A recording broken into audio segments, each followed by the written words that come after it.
سلام به همه شما دوستای خوب خودم.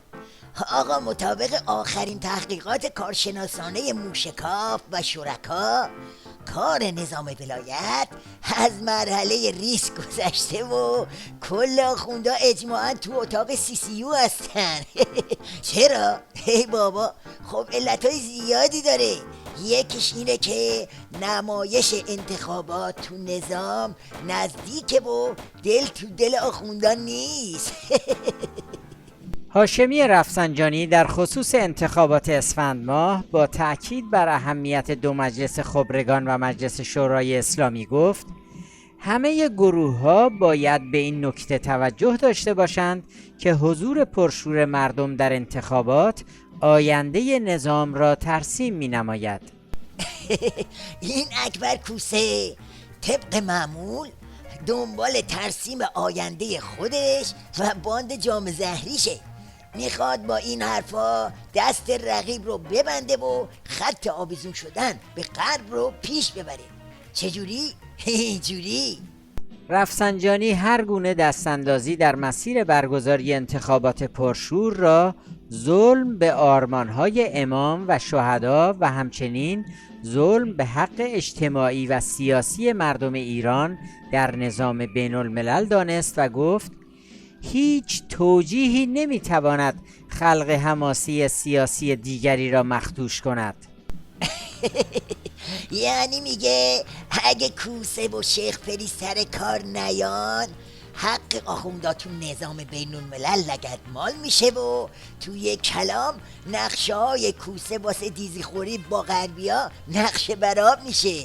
خلاصه این که کار بالا گرفته، خیلی هم بالا گرفته. حالا دیگه جماعت جام زهری به صورت علنی پیله میکنن به ریش شورای نگهبان و حالا بکش و کی نکش. از لفظ نفوذ به عنوان یک انگ برای از میان بدر کردن رقیب استفاده می کنند. شورای نگهبان اگر خودش قانون را رعایت نکند نمی تواند از دیگران انتظار داشته باشد به قانون پایبند باشند. بنابراین فکر می کنم بیش از هر کس شورای نگهبان باید تعهد خود را به قانون اعلام کند.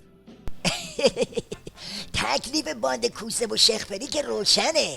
یعنی ترسشون از اینه که خامنه تیغ جراحی رو در بیاره و جر و باجرشون کنه. میترسن رشته هاشون پنبه بشه و خلاصه قافیه رو ببازن. اما از اون طرف خود خامنه و نوچه هاشم دست کمی از جام زهری ها ندارن. حالا چرا؟ الان عرض میکنم. مسئله عجیب دیگری نیز به تازگی وقوع یافته و آن نقب زدن از دوران بی دستاورد پساپرجام به دوران پسا انتخابات توسط یک جریان خاص سیاسی است. بله، ترس این جماعت از پسا انتخاباته، از اینکه کار از کار بگذره و حمام ولایت برباد بره.